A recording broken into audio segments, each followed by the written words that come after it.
warahmatullahi wabarakatuh. Yang terhormat Ibu Kepala Sekolah yang sudah mengizinkan saya untuk mensosialisasikan PMM, terima kasih banyak Bapak Ibu, terus rekan-rekan guru yang saya hormati juga. Di sini kita bersama-sama belajar tentang platform Merdeka Mengajar atau yang disebut juga dengan PMM. Caranya mengunduh itu bisa melalui HP ya, terus masuk ke Google Play Store, kita download yang platform Merdeka Mengajarnya. Terus juga setelah di-download, kita buka PMM tersebut. Nanti kita masuk, di situ ada akun belajar ID Ibu Nilam, ada sudah ya, bisa nanti mempraktekkan langsung ya. Sudah pegang HP kan? Kita download nanti di Play Store PMM, terus nanti setelah sudah terdownload, kita buka menggunakan akun belajar ID. Di situ sesuai sekolah masing-masing. Seperti ini ya, pilihan kategorinya ada platform Merdeka Mengajar, ada IKM, implementasi kurikulum Merdeka, ada video inspirasi, ada pelatihan mandiri, bukti karya, komunitas, ada asesmen juga, dan perangkat ajar. Di platform Merdeka Mengajar, kenapa sih asik Bu, enak? Karena kita bisa mengikuti pelatihan, bisa mengikuti diklat, webinar, itu sesuai waktu kita ya. Jadi nggak terpaku jam segini ada webinar, jam segini saya harus pelatihan, jam segini saya, jadi enggak. Kita masuk setelah habis ngajar gitu, sambil mengisi waktu. Kita buka PMM-nya, kita masuk ke pelatihan mandiri di sini ya. Di sini nanti ada pilihan-pilihan pelatihan yang mau kita ambil. Itu sangat berguna bagi kita sebagai pendidik untuk menambah kompetensi kita. Di situ ada kurikulum Merdeka, ada Merdeka Belajar, ada proyek penguatan profil pelajar Pancasila, ada profil pelajar Pancasilanya ada, terus ada KOSP, banyak sekali manfaatnya. Kita masuk ke PMM, tadi login sini, terus ini masuk ya, username-nya tulis di sini, dan password biasanya kalau yang dari awal itu seperti itu ya. Masukkan ID-nya, terus di sini sudah muncul di beranda. Di sini ada fitur-fiturnya itu Bu, ada asesmen murid. Biasanya di sini kebanyakan yang umum, SD, SMP, SMA. Iya jarang, Bu jarang. Terus ada perangkat ajar, kalau perangkat ajar ada di modul ajar, ATPMA ada. Terus ini ada ATP, CP, dan ATP. Jadi kita buka pelatihan mandiri.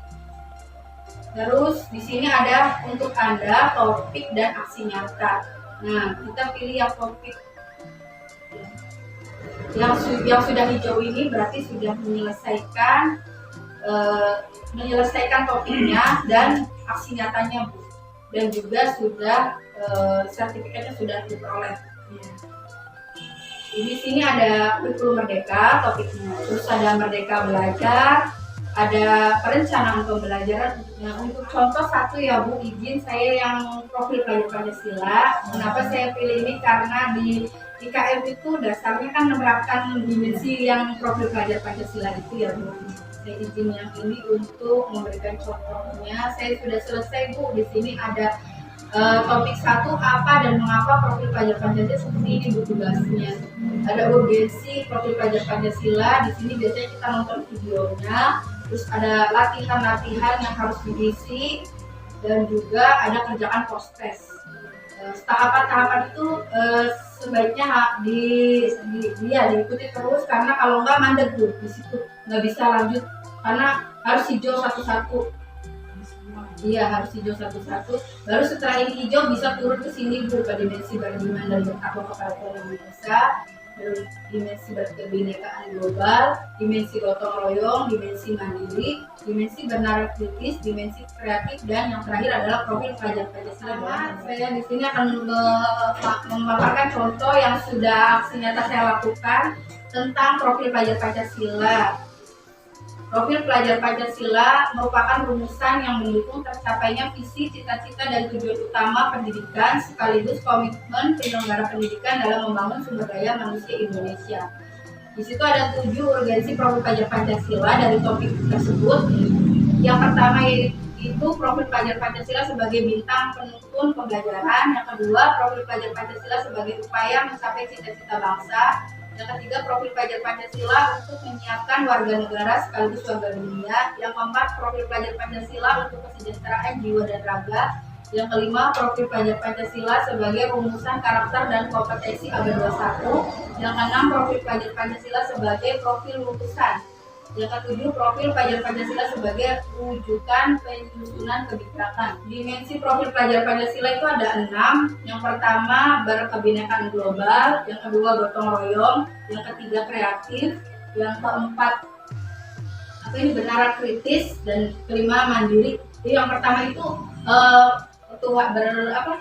ketuhanan ya, yang pertama ya, beriman dan bertakwa kepada Tuhan Yang Maha Esa dan berakhlak mulia. Ini yang pertama nih di sini.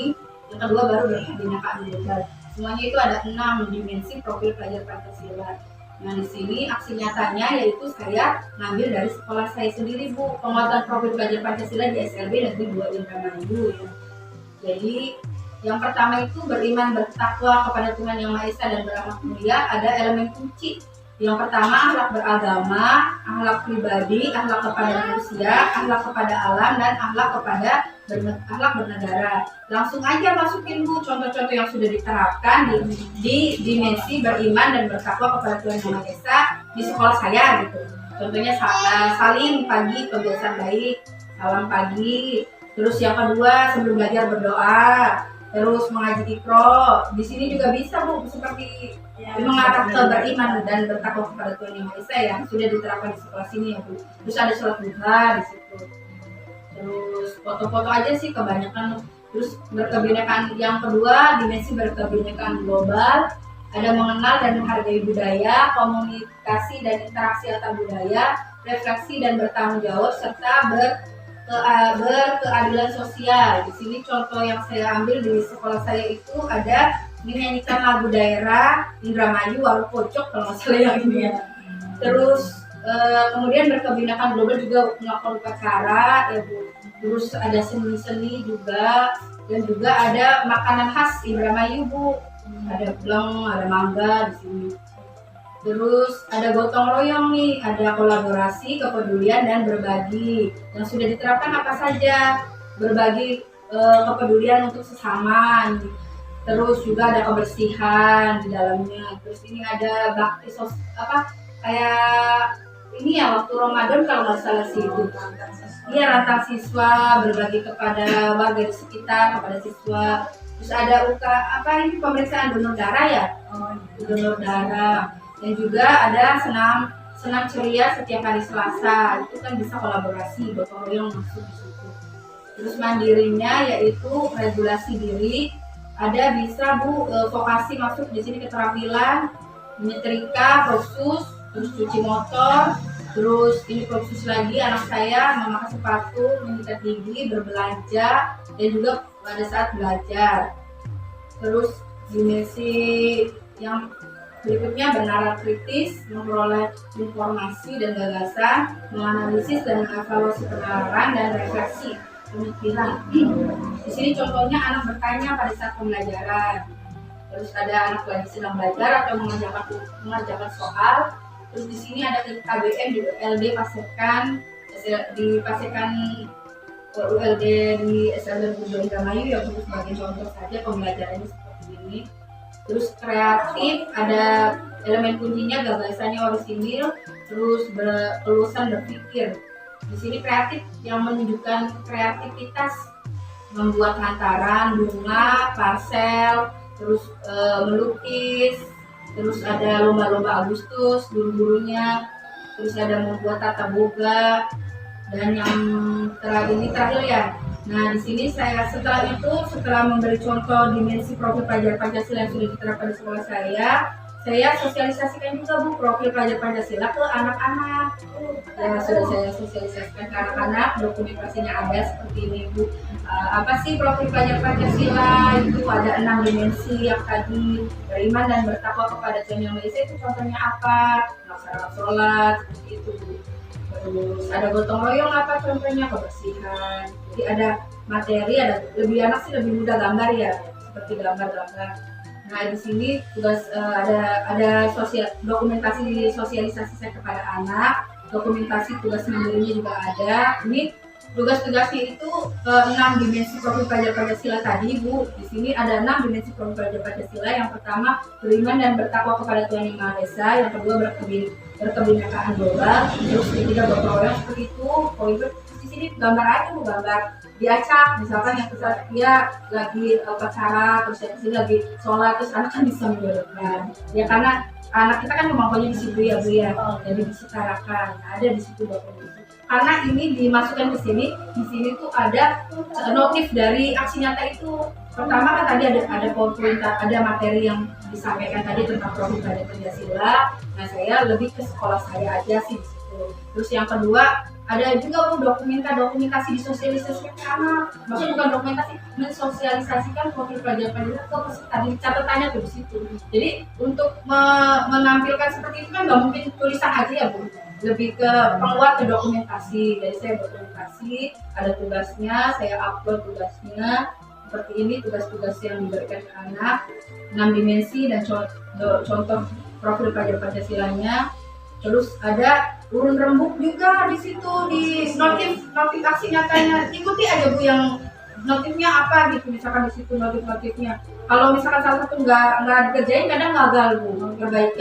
Perbaikan di bagian urun rembuk atau tidak ada umpan balik di situnya tuh ada catatan. Makanya pikirnya di situ memahami apa yang mau diaksi nyatakan gitu. Terus juga kita siap-siap ngumpulin ininya kayak datanya ya. Di situ kan diminta urun rembuk, jadi anak tuh berdiskusi tentang profil pelajar Pancasila di situ.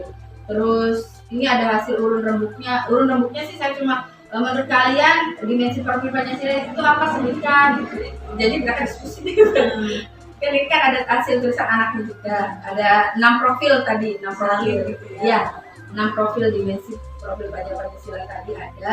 Terus ini ada umpan balik juga karena di situ diminta di notifnya itu ada umpan balik dari peserta didiknya. Saya seperti ini umpan baliknya, apakah pembelajaran yang ibu terangkan itu jelas atau senang tidak belajar hari ini, belajar tentang profil pelajar Pancasila, kalian mengerti tidak? Di situ ada itu aja Bu, smile aja, smile. Apa ya ibaratnya? Dimasukkan ke akun ini. Kalau kayak surat duha, terus kemudian ya yang apa namanya? Beriman dan beriman dan bertakwa itu kita juga sudah melaksanakan dan rutin setiap minggu. Bersihan juga kan rutin. Hanya saja ya itu dokumentasi itu kadang kan kita kemana gitu anaknya dari sekolah sendiri. Oh iya. Sekarang kan ada wadahnya ya. Nah itu dia, tinggal memposisikan aja. Iya. Sebenarnya udah ada. Tinggal Ya, Willy ya, terima kasih untuk Ibu Kepala Sekolah atas waktu dan fasilitas tempatnya juga dan semua kerjasamanya serta rekan guru juga yang sudah di sini bersama-sama berkolaborasi dengan saya juga. Di sini kita untuk memahami tentang banyak salah dan kekurangan dari saya mohon maaf karena kesempurnaan itu hanya milik Allah. Jadi saya akhiri saja untuk pertemuan saya hari ini. Saya tutup dengan wabillahi taufiq wal hidayah. Wassalamualaikum warahmatullahi wabarakatuh. Assalamualaikum warahmatullahi wabarakatuh. Saya Anggreni Lamsari selaku Kepala SDG Mutiara Kasih mengucapkan terima kasih kepada Ibu Nunung yang sudah memberikan sosialisasi mengenai platform Merdeka Mengajar kepada guru di sekolah kami. Dengan begitu banyak sekali wawasan baru dan juga keilmuan yang ditransfer kepada guru-guru di sekolah kami untuk bisa turut aktif dan berperan di dalam akun atau platform Merdeka Mengajar ini. Mudah-mudahan kedepannya sekolah kami bisa mengikuti apa yang sudah diterapkan oleh Ibu Nunung di platform Merdeka Mengajar. Sekali lagi kami ucapkan terima kasih. Assalamualaikum warahmatullahi wabarakatuh. Saya Yuda Supriyadi mewakili guru-guru di SLB Mutiara Kasih ingin mengucapkan terima kasih kepada Ibu Nunung Nur Aini SPD dari SLB Negeri 2 Indramayu atas disampaikannya informasi tentang platform Merdeka Mengajar yang insya Allah akan kami implementasikan di sekolah kami. Demikian sekali lagi kami sampaikan terima kasih, semoga informasi yang Ibu sampaikan bermanfaat untuk sekolah kami. Assalamualaikum warahmatullahi wabarakatuh.